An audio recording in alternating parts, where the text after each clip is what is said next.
नमः शिवाय, हर हर भोले नमः शिवाय।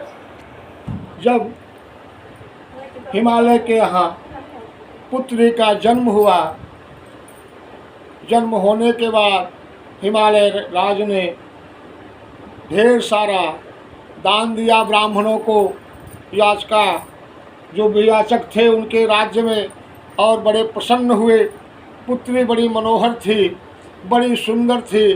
दोनों राजा रानी हिमालय और मैना अपने पुत्री को बहुत ही प्रेम करते थे।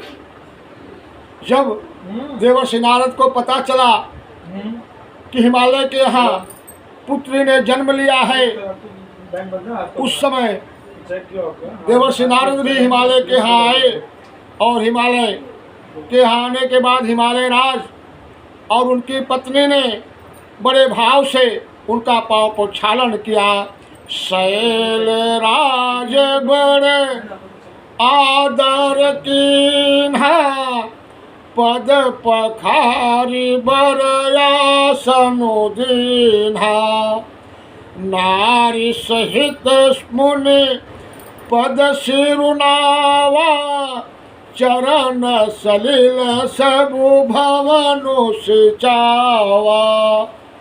निज सौभाग्य बहुत गिरिवरना, सुता बोल बेली मुनि चरना। हिमालय जी ने अपने पत्नी के सहित नारद जी का पाँव प्रक्षालन किया और उस जल को अपने पूरे भवन में उसका छिड़काव कराया। छिड़काव कराने के बाद पुत्री को बुलाए और नारद जी के गोद में डाल दिए। बोले, हे नारद, आप तो त्रिकालज्ञ हैं, त्रिकालज्ञ सर्वज्ञ, तुम्हें गति सर्वत्र पुरार। कहूँ सुता के दोष गुण, मुनिवर हृदय विचार। हिमालय जी ने कहा, हे देवर्षि, हे ऋषिवर, आप हमारे पुत्री के जरा गुण और दोष का वर्णन करें। आप तो सर्वज्ञ हैं, त्रिकालज्ञ हैं।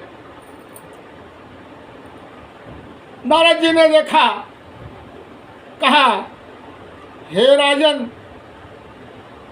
आपकी कन्या तो सभी गुणों की खान है।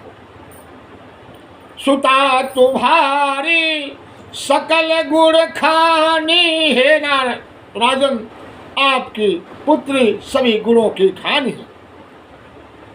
और इसका जो नाम है, सुंदर सहज सुशील सयानी, नाम उमा अंबिका भवानी। बहुत ही सुंदर है, सहज है, शील है, सभी गुणों से संपन्न है। और इसका नाम जो है उमा अंबिका भवानी है। सभी लक्षणों से आपकी पुत्री संपन्न है और यह अपने पति को बहुत ही प्रिय रहेगी। यह इसका पति इसे बहुत ही प्रेम करेगा और इसके नाम से पतिव्रता नारियां व्रत रखेंगी, उपवास रखेंगी और इसके नाम के कारण इसके माता पिता हमेशा यश के भागीदार होंगे। सब लक्षण संपन्न कुमारी, हुई है संतत प्रिय प्यारी। ये अपने पति को बहुत ही प्रेम करने वाली होगी। सदा चल यही कर यही वाता, यही तेजस्व पई है पितु माता। इसका पति अचल होगा, अमर होगा और इसके ही कारण इसके माता पिता का भी जस तीनों लोकों में छाएगा।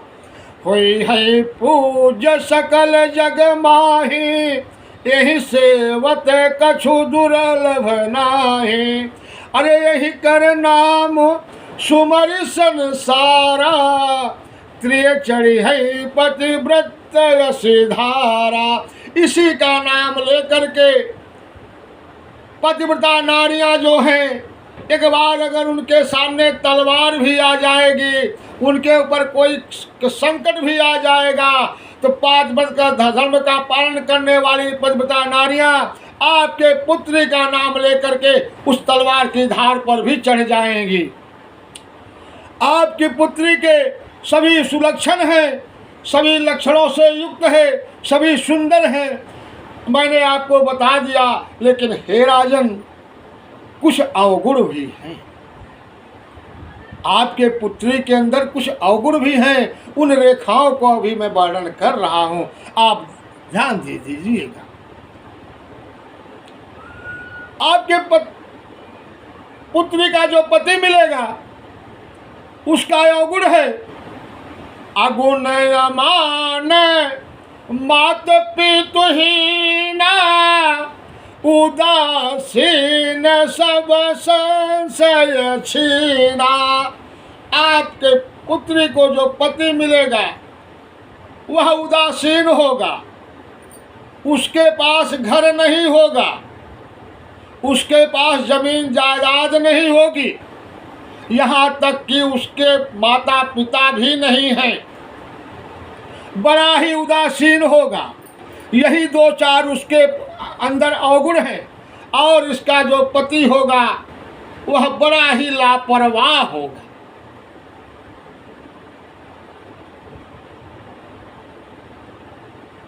इस प्रकार से सुनने के बाद उमा ने मन ही मन प्रसन्न हुई कि वे सब लक्षण तो भगवान भोलेनाथ के अंदर ही हैं, लेकिन माता पिता बड़े दुखी हुए।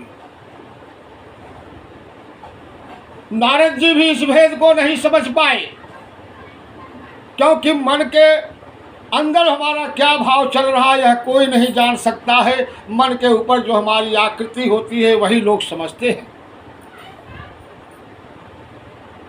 सभी सखियां जो उमा की उस समय वहां पर उपस्थित थी, सभी के आंखों में जल भर आया, माता पिता के आंखों में जल भर आया कि ऐसा उदासीन पति मिलेगा इसे, जिसके पास घर नहीं होगा, जमीन जायदाद संपत्ति नहीं होगी, माता पिता भी नहीं होगा। ऐसा पति जब इसे मिलेगा तो इसका जीवन कैसे चलेगा। एक समय की बात है, जब नारद जी ने इस प्रकार से बताया तो बताने के बाद नारद जी बोले कि हे राजन, यह जो इसका अवगुण है यह सब दोष तो भगवान भोलेनाथ के अंदर प्राप्त होता है। अगर भगवान भोलेनाथ के साथ इसका विवाह हो जाएगा तो सभी जो दोष हैं वो गुण में बदल जाएंगे, सभी दोष गुण में बदल जाएंगे। अमंगल के मूल हैं, अमंगल कहे जाते हैं, लेकिन भगवान भोलेनाथ सदा मंगलकारी होते हैं।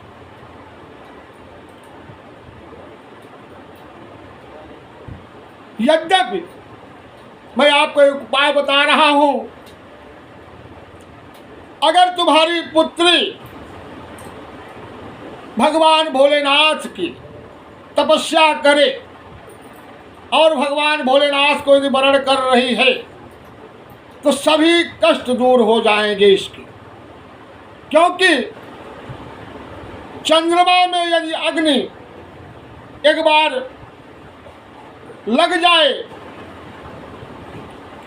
तो सही है, लेकिन यदि नारद जी ने यदि कुछ कहा तो वह बात कभी असत्य नहीं हो सकती। नारद जी की बात कभी झूठी नहीं होती। और जैसे भगवान विष्णु से सैया पर निवास करते हैं, लेकिन कभी भी किसी विद्वान ने, किसी ब्राह्मण ने भगवान को दोषी नहीं माना कि वे नाग पर क्यों निवास करते हैं, नाग का क्यों शयन करते हैं। क्योंकि जब यही से जस यन हरि करही बुध कछुति न कर दोष न धरही भानु कृषानु सर्वरस खाही तिन कह मंद हत को नाही। भगवान विष्णु से सैया पर निवास करते हैं लेकिन कोई दोष नहीं देता। पंडित लोग भी उन्हें दोषी नहीं मानते। सूर्य भगवान और अग्निदेव ये दोनों जन सभी शुभ और अशुभ रसों का भक्षण करते हैं लेकिन इनको भी कोई बुरा नहीं कहता है। कारण रवि पावक सुर सर की नाई। गंगा जी में शुभ और अशुभ, अच्छा और बुरा दोनों जल गंगा में जाता है लेकिन गंगा कभी अपवित्र नहीं होती है। उसी प्रकार से सूर्य, अग्नि और सामर्थ्यवान को कोई दोष नहीं लगता है। भगवान भोलेनाथ सर्वशक्तिमान है, सामर्थ्यवान है, इसलिए भगवान भोलेनाथ के ऊपर कहीं कोई दोष नहीं है, अमंगल नहीं है। भगवान भोलेनाथ तो सभी का हित करने वाले ही हैं। बोले शंकर भगवान की जय, रामचंद्र भगवान की जय, बोलो सियावर रामचंद्र की जय।